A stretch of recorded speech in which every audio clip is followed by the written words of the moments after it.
Fox 40 News at 6 starts now. It was just a lot of, like the residents, they were just, they were calm and they just didn't know what to expect or anything like that. But I was just thinking of wanting to go home to my son. And you can hear the emotion in her voice, fear and overwhelming emotion as that hostage situation in Napa County stretches into 7.5 hours of waiting. Certainly tense moments out there as a gunman has been holding 3 people hostage inside the Yountville Veterans Home. Thanks for watching at 6. I'm Allie Wolf. And I'm Joe Khalil. Napa County authorities are expecting to give an update shortly. Witnesses there obviously concerned because of how long it's taking for negotiators to get that man to come out. Again, in its 7th hour now. And you can imagine just the chaos inside of that Veterans Hall as the suspect started taking hostages. And here's what one woman who works there says about the uncertainty.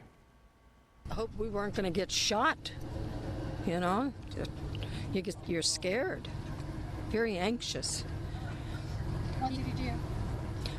I just continued working, and we turned on the TV, the news, because nobody was calling in to let us know what was going on. Now, we are hearing some reports that about a dozen armed troops have marched into that building. Still no word yet on exactly what is happening. As we mentioned, there's a press conference that's getting underway in just a couple of minutes here. Once that happens, we're going to send that right to that live press conference. Yes, we're following. We're hoping to get some new information here. We've been waiting all day for some of that information to come through. Again, just any minute now, we're going to get an update. And so we'll bring that to you as soon as they are ready to bring it to us. Yeah, meantime, Doug Johnson is live for us there at the scene. Doug, can you just kind of give us an update on what you're hearing and what you're seeing on the ground? Well, it does seem a lot calmer at this hour, Joe and Allie. We had earlier in the day seen a lot of armored SWAT vehicles moving in, a lot of ambulances going in. We actually did see one of those armored vehicles actually coming out. Still no word yet on exactly what is going on inside of that room at the Veterans Home of California here. But again, we were told this all started at 10:30 when police initially got the reports of shots fired. Now, deputies apparently were here within 4 minutes and apparently exchanged gunfire with that suspect who is armed with some type of rifle, according to police, but they didn't know exactly what type of rifle he had. Initially, we were told that the suspect did release some hostages from a going-away party.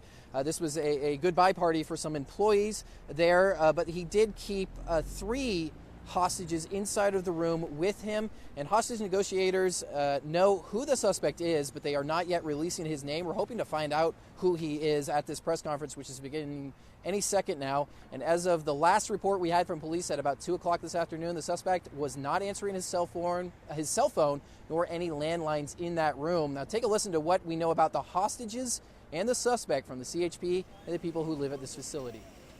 I can tell you that they are Pathway Home employees, which is not Veterans Home employees, but they are employees that help our veterans. All I've heard was a gunman, an armed gunman with armor, and that was about it. Now, I've heard some scuttlebutt that it was one of the whippersnappers, those with the young PTSD types. And of course, we haven't confirmed who the suspect is. That is just what one resident is hearing. He had been making phone calls to people who were told to shelter in place in their homes at the Veterans Home up the hill. That gentleman you just heard from, actually, he says he feels lucky because he went to the store, and when he came back, that's when all the police were here, and that's when the roadblocks went up. So he missed all of the action, all the excitement going on up there. But again, we don't know exactly the condition of those 3 hostages, but we do know that even though this suspect exchanged gunfire with one of the deputies, one of the Napa County sheriff deputies who arrived here, nobody was hurt in that gun exchange. So some good news there, and hopefully they're hoping to get this guy on the phone and to talk him out peacefully. Reporting live in Yountville tonight, Doug Johnson, Fox 40 News. All right, Doug, thank you for that update. I think that's the most important thing to highlight there that Doug just mentioned is right now that we don't have any confirmed injuries. Police have said, authorities have said that they don't have any reason to believe anybody is hurt at this point. We do want to mention that there is a local